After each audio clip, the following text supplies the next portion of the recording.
Welcome to TradeTheNBI.com. This is John. This report is for the 24th. Well, we're looking at the intraday chart because it was actually a pretty solid day. We ended up with a little bit of flatness early on, and then we started to break down here. And I love these when we get the crossovers all happen together here. You had the steel move below, you had the orange rising, green was already below red, and you were below the zero line for the red DOC, and boom, that just started the cascade lower. We started building up, and orange candle comes in for the buy at an interesting point because we had just moved above the negative 13.5 at this spot, and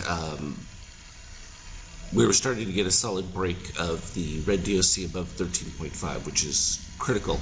Even though you had cyan above, you had the steel move above that plus 13.5, which is like the reset coming forward, and then it continued to build from a shakeout standpoint as well as a DOC. And even if you waited for the other P2Xs to show up when the Xs come in, someone asked me what the Xs were for. They're just to indicate where the buy signal continues to be valid within those configurations, because sometimes you'll get a P2 but it doesn't have the full buy yet, and then it will convert within the range. And it's the same with those ones. They're just representing that the validity of the signal is still intact.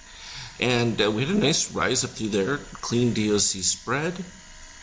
It led to the little BK signal with the magenta candle going through there. And again, because we also had nice shakeout magenta below the 15, so we weren't in a parabolic run.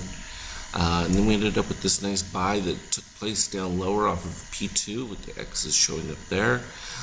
It filled all the way back in right to the 23%, mostly because this was coming off of near positive extremes. So sometimes it's an opportunity to catch a little bit of discount. If you get a big bar, you can wait for a little bit there and get the turn down, especially when we had the steel coming a little bit lower. But green stayed above the red throughout the most part of that beginning of it, and then when it spiked up, even though the green dipped below red, it was because red actually outperformed from a long-term buyer, and that's really what led to the continuation. Then we ended up with cyan under red. That actually happened a little early on, and then we had a little spot of pausation, and you can see from the rest of it, nothing to do because it's been all along the whole way.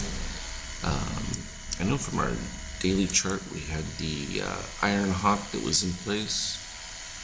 Oops. There we go. The Iron Hawk. And that entry was at 33.20. So a little bit more it's going to take before that sells out, but it's on the right path.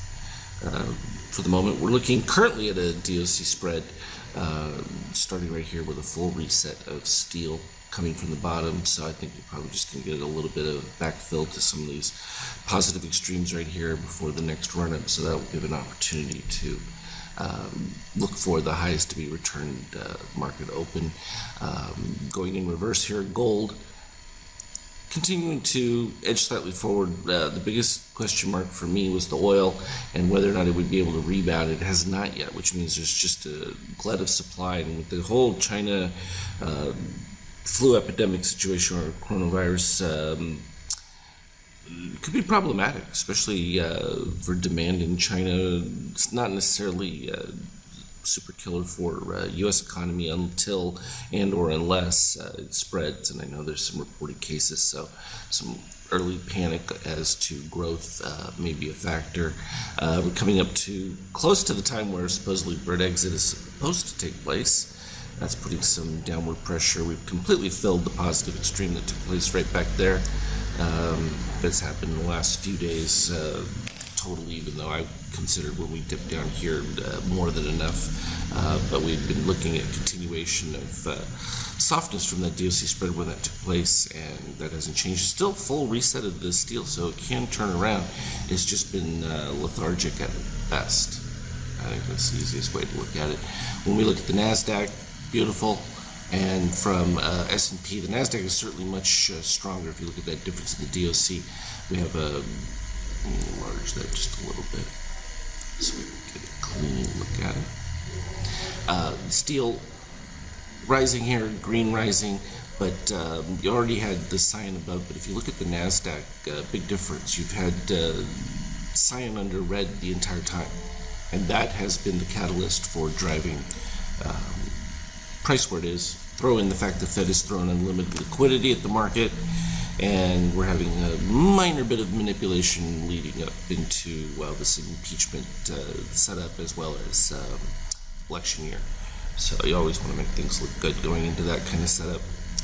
As always, though, if there's something unique or whatever, I'll put it on there. But from that 5K chart, we're just clean sailing at the moment. I think we're probably just going to get a little more gyration back and forth. But as this continues to build, we're still going to be watching for this shakeout situation, because if it continues to erode while making higher highs, we know what that's going to lead to. So we'll be on the lookout for it. As always, trade well. We'll talk again later.